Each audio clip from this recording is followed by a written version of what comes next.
December 3ರಿಂದ 6ರವರೆಗೆ ಮುರುಡೇಶ್ವರದಿಂದ ಕಾರವಾರದವರೆಗೆ 132 kilometre ಪಾದಯಾತ್ರೆ ಅರಣ್ಯವಾಸಿಗಳ ಕಾನೂನು ಜಾಗೃತಿ ಜಾಥಾ ಸಂಘಟಿಸಲು ನಿರ್ಧಾರ. ರವೀಂದ್ರ ನಾಯ್ಕ್. ಅರಣ್ಯವಾಸಿಗಳಲ್ಲಿ ಕಾನೂನು ಅರಿವು ಜಾಗೃತಿ ಮೂಡಿಸುವಂತಹ ಉದ್ದೇಶದಿಂದ ಡಿಸೆಂಬರ್ 3ರಿಂದ 6ರವರೆಗೆ ಮುರುಡೇಶ್ವರದಿಂದ ಕಾರವಾರದವರೆಗೆ 4 ದಿನಗಳ ಕಾಲ 132 ಕಿಲೋಮೀಟರ್ ಪಾದಯಾತ್ರೆ ಸಂಘಟಿಸಲು ನಿರ್ಧರಿಸಲಾಗಿದೆ ಎಂದು ರಾಜ್ಯ ಅರಣ್ಯ ಭೂಮಿ ಹಕ್ಕು ಹೋರಾಟಗಾರರ ವೇದಿಕೆಯ ಅಧ್ಯಕ್ಷ ರವೀಂದ್ರ ನಾಯ್ಕ್ ಅವರು ಪ್ರಕಟಿಸಿದರು. ಅವರು ಇಂದು ಶಿರಸಿಯ ಹೋರಾಟಗಾರರ ಕಾರ್ಯಾಲಯದಲ್ಲಿ ಗ್ರೀನ್ ಕಾರ್ಡ್ ಪ್ರಮುಖರನ್ನು ಉದ್ದೇಶಿಸಿ ಮಾತನಾಡುತ್ತಾ ಈ ಮೇಲಿನಂತೆಯೇ ವಿಷಯವನ್ನು ಪ್ರಕಟಿಸಿದ್ದಾರೆ. ಪಾದಯಾತ್ರೆಯು ಕರಾವಳಿ ಭಾಗದ ಭಟ್ಕಳ, ಹೊನ್ನಾವರ, ಕುಮಟಾ, ಅಂಕೋಲ, ಕಾರವಾರ 5 ತಾಲೂಕಿನ ಸುಮಾರು 47 ಗ್ರಾಮ ಪಂಚಾಯತಿಗೆ ಸಂಬಂಧಿಸಿ ಪ್ರತಿದಿನ ಸುಮಾರು 10 ರಿಂದ 11 ತಾಸುಗಳವರೆಗೆ ಪಾದಯಾತ್ರೆ ಸಂಚರಿಸುವುದು ಎಂದು ಅವರು ಹೇಳಿದರು. ಪ್ರತಿ ತಾಲೂಕಿನಿಂದಲೂ ಪ್ರತಿದಿನ ಸಹಸ್ರಾರು ಸಂಖ್ಯೆಯಲ್ಲಿ ಪಾದಯಾತ್ರೆಗಳಲ್ಲಿ ಭಾಗವಹಿಸಲು ತೀರ್ಮಾನಿಸಲಾಗಿದೆ. ಪಾದಯಾತ್ರೆಯ ಅಂಗವಾಗಿ 10 ವಿವಿಧ ಉಪ ಸಮಿತಿಗಳನ್ನು ರಚಿಸಿ ಪಾದಯಾತ್ರೆಯ ಯಶಸ್ಸಿಗೆ ರೂಪರೇಷೆ ಮತ್ತು ಮಾರ್ಗದರ್ಶನ ನಿರ್ದಿಷ್ಟಗೊಳಿಸಲಾಗಿದೆ ಎಂದು ತಿಳಿಸಿದ್ದಾರೆ. ಅರಣ್ಯ ಭೂಮಿ ಹಕ್ಕಿಗಾಗಿ ಅರಣ್ಯ ಭೂಮಿ ಹಕ್ಕು ಹೋರಾಟಗಾರ ವೇದಿಕೆಯು ಕಳೆದ 34 ವರ್ಷದಿಂದ ನಿರಂತರವಾಗಿ ಸಾಂಘಿಕ ಮತ್ತು ಸಾಂದರ್ಭಿಕ ಹೋರಾಟಗಳನ್ನು ಮಾಡಿಕೊಂಡು ಬಂದಂಥ ಹಿನ್ನೆಲೆಯಲ್ಲಿ ಇದೇ ಡಿಸೆಂಬರ್ 3ರಿಂದ 6ರವರೆಗೆ ಉತ್ತರ ಕನ್ನಡ ಜಿಲ್ಲೆಯ ಮುರುಡೇಶ್ವರದಿಂದ ಪ್ರಾರಂಭವಾಗಿರುವಂಥ ಪಾದಯಾತ್ರೆ 6ನೇ ತಾರೀಕಿಗೆ ಕಾರವಾರದಲ್ಲಿ ಬೃಹತ್ ಪ್ರಮಾಣದ ಪಾದಯಾತ್ರೆ ಅಂತ್ಯಗೊಳ್ಳುತ್ತಾ ಇರಲಿಕ್ಕೆ ತೀರ್ಮಾನವನ್ನು ಮಾಡಿದ್ದೀವಿ ಅಂತ ಹೇಳಿ ತುಂಬ ಸಂತೋಷವಾಗ್ತಾ ಇದೆ. ಅರಣ್ಯವಾಸಿಗಳಿಗೆ ಕಾನೂನಾತ್ಮಕ ಮಾಹಿತಿಯನ್ನು, ತಿಳುವಳಿಕೆಯನ್ನು ಜಾಗೃತಿ ಮಾಡುವಂಥ ಉದ್ದೇಶದಿಂದ ಇವತ್ತು 132 ಕಿಲೋಮೀಟರ್ನಷ್ಟು 5 ತಾಲೂಕಿನಲ್ಲಿ ಹಾದಿ ಹೋಗಿ ಕಾನೂನು ಜಾಗೃತ ಜಾಥಾವನ್ನು ಸಂಘಟಿಸಲಿಕ್ಕೆ ಇವತ್ತು ತೀರ್ಮಾನ ಮಾಡಿದ್ದೇವೆ ಅಂತ ಹೇಳಲಿಕ್ಕೆ ತುಂಬ ವಿಶೇಷವಾದ ಅಂಶ ಹೇಳಲಿಕ್ಕೆ ಬಯಸ್ತಾ ಇದ್ದೇವೆ. ಅರಣ್ಯವಾಸಿಗಳಲ್ಲಿ ಕಾನೂನು ಜಾಗೃತ, ಅರಣ್ಯವಾಸಿಗಳಿಗೆ ತಿಳುವಳಿಕೆ, ಆ ಮೂಲಕ ಕಾನೂನಿನ ಅಜ್ಞಾನದಿಂದ ಅರಣ್ಯವಾಸಿಗಳಿಗೆ ಯಾವುದೇ ರೀತಿಯ ತೊಡಕಾಗಬಾರದಂಥ ಹೋರಾಟಗಾರರು ನಿರ್ಧಾರ ಮಾಡಿ ಇವತ್ತು ಈ ಕಾರ್ಯಕ್ರಮ ಹಮ್ಮಿಕೊಂಡಿದೆ.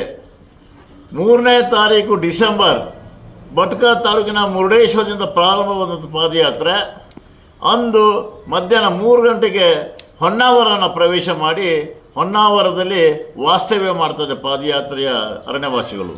ತದನಂತರ 4ನೇ ದಿನದಂದು ಅಲ್ಲಿ ಮುಂಜಾನೆ 8 ಗಂಟೆಗೆ ಹೊರಟಿ ಕುಮಟಾಕ್ಕೆ ಮುಂಜಾನೆ 11 ಗಂಟೆಗೆ ಮಧ್ಯಾಹ್ನ ಪ್ರವೇಶ ಮಾಡಿ ಸಾಯಂಕಾಲ ಮಿರ್ಜಾನದಲ್ಲಿ ವಾಸ್ತವ್ಯವನ್ನು ಪಾದಯಾತ್ರೆ ಅರಣ್ಯವಾಸಿಗಳು ಮಾಡ್ತಾರೆ.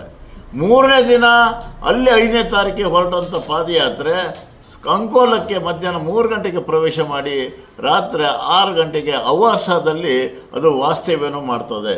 ಕೊನೆಯ ದಿನ 6ನೇ ತಾರೀಕಿಗೆ ಮುಂಜಾನೆ ಅವಾಸದಿಂದ ಹೊರಟಿರುವಂಥ ಪಾದಯಾತ್ರೆ ಮುಂಜಾನೆ 10 ಗಂಟೆಗೆ ಕಾರವಾರದ ಲಂಡನ್ ಬ್ರಿಡ್ಜ್ಗೆ ಈ ಬೃಹತ್ ಪ್ರಮಾಣದ ಪಾದಯಾತ್ರೆ ಒಂದು ತಲುಪ್ತದೆ ಅಂತ ಹೇಳಲಿಕ್ಕೆ ಬಯಸ್ತಾ ಇದ್ದೇನೆ. ಒಟ್ಟಾರೆಯಾಗಿ ಈ ಪಾದಯಾತ್ರೆ ಉತ್ತರ ಕನ್ನಡ ಜಿಲ್ಲೆಯ ಸುಮಾರು 47 ಗ್ರಾಮ ಪಂಚಾಯಿತಿ ಮೂಲಕ ಹಾದು ಹೋಗಿ 132 ಕಿಲೋಮೀಟರ್ಷ್ಟು ಪಾದಯಾತ್ರೆ ಮೂಲಕ ಒಂದು ಐತಿಹಾಸಿಕ ಒಂದು ಅರಣ್ಯ ಹಕ್ಕು ಕಾಯ್ದೆಯ ಕಾನೂನು ಜಾಗೃತ ಜಾಥಾಕ್ಕೆ ಸಂಕಲ್ಪವಾಗಿರುವುದು ವಿಶೇಷವಾಗಿದೆ. ಇವತ್ತು ಆ ರೀತಿಯಲ್ಲಿ ರೂಪರೇಷೆಯನ್ನು ನಿರ್ಧಾರ ಮಾಡಿದ್ದೇವೆ. ಈ ಹೋರಾಟದಿಂದ ಅರಣ್ಯವಾಸಿಗಳಿಗೆ ಸರ್ಕಾರದ ಮೇಲೆ ಒತ್ತಡ ತರುವ ಜೊತೆಯಲ್ಲಿ 8ನೇ ತಾರೀಕಿನಂದು ಬೆಳಗಾವಿ ಚಳಿಗಾಲದ ಅಧಿವೇಶನದಲ್ಲಿ ಸರ್ಕಾರವು ಅರಣ್ಯವಾಸಿಗಳ ಪರವಾಗಿ ಒಂದು ನಿರ್ದಿಷ್ಟವಾದ ನಿಲುವನ್ನು ಪ್ರಕಟಿಸಬರಬೇಕೆಂಬ ಒಂದು ಬೇಡಿಕೆ ಮೇರೆಗೆ ಈ ಬೃಹತ್ ಪಾದಯಾತ್ರೆ 3ನೇ ತಾರೀಕು ಪ್ರಾರಂಭವಾಗ್ತದೆ ಅಂತ ಹೇಳಿಕೆ ಬಯಸ್ತಾ ಇದ್ದೇನೆ. ಪಾದಯಾತ್ರೆಯು ಡಿಸೆಂಬರ್ 3ರ ಮುಂಜಾನೆ 10 ಗಂಟೆಗೆ ಮುರುಡೇಶ್ವರದ ಮಹದ್ವಾರದಲ್ಲಿ ಉದ್ಘಾಟನೆಗೊಂಡು ಪಾದಯಾತ್ರೆ ಮಧ್ಯಾಹ್ನ 3 ಗಂಟೆಗೆ ಹೊನ್ನಾವರದ ಶರಾವತಿ ಸೇತುವೆ ಪ್ರವೇಶಿಸಿ ಸುಮಾರು ಹೊನ್ನಾವರದಲ್ಲಿ ಬಹಿರಂಗ ಸಭೆ ಸಂಪನ್ನಗೊಂಡ ನಂತರ ಮೊದಲನೆಯ ದಿನ ಪಾದಯಾತ್ರೆ ಅಂತ್ಯಗೊಳ್ಳಲಿದೆ. 2ನೆಯ ದಿನ ಡಿಸೆಂಬರ್ 4ನೇ ತಾರೀಕಿನ ಮುಂಜಾನೆ 8 ಗಂಟೆಗೆ ಪಾದಯಾತ್ರೆ ಪ್ರಾರಂಭಗೊಂಡು ಮಧ್ಯಾಹ್ನ 11 ಗಂಟೆಗೆ ಕುಮಟಾ ತಾಲೂಕಿನ ಗಿಬ್ ಹೈಸ್ಕೂಲ್ ಪ್ರವೇಶಿಸುವುದು. ತದನಂತರ 2ನೆಯ ದಿನವಾದ ಪಾದಯಾತ್ರೆ ಮಿರ್ಜಾನ್ನಲ್ಲಿ ಅಂತ್ಯಗೊಳ್ಳುವುದು.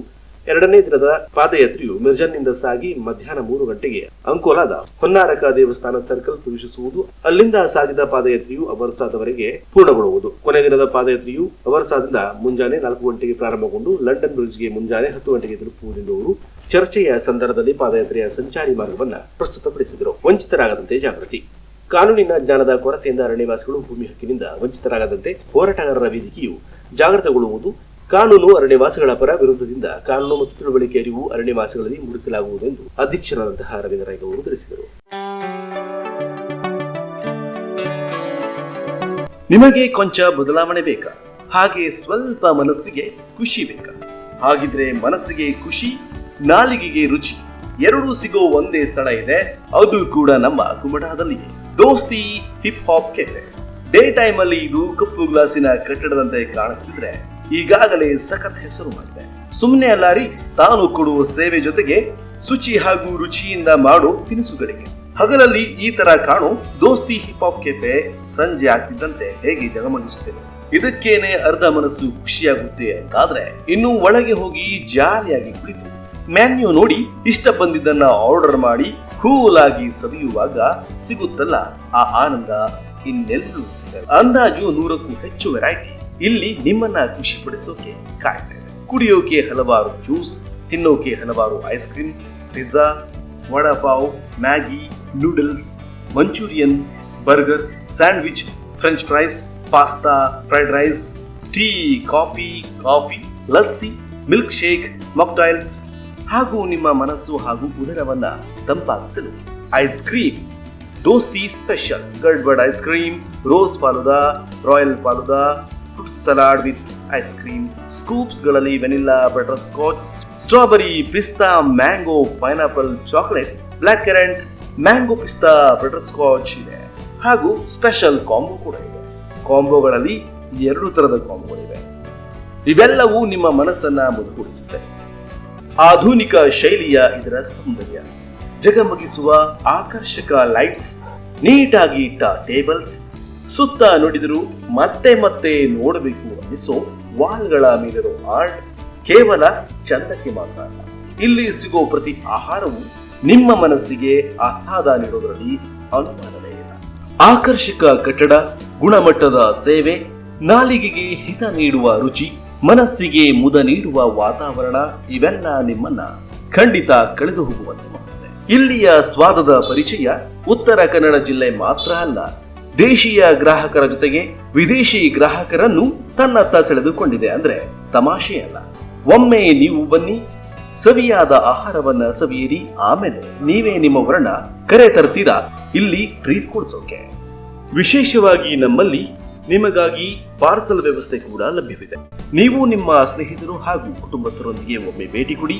ದೋಸ್ತಿ ಹಿಪ್ ಹಾಪ್ ಕೆಫೆ, ಕುಮಟಾ, ಹಂದಿಗೋಣು ಶಾಲೆಯ ಹತ್ತಿರ, ರಾಷ್ಟ್ರೀಯ ಹೆದ್ದಾರಿ 66, ಉತ್ತರ ಕನ್ನಡ ಜಿಲ್ಲೆ. ಮೊಬೈಲ್ ನಂಬರ್ ಲೋಕೇಶ್ 9449175629 ಹಾಗೂ ನಾಗೇಂದ್ರ 8277751992.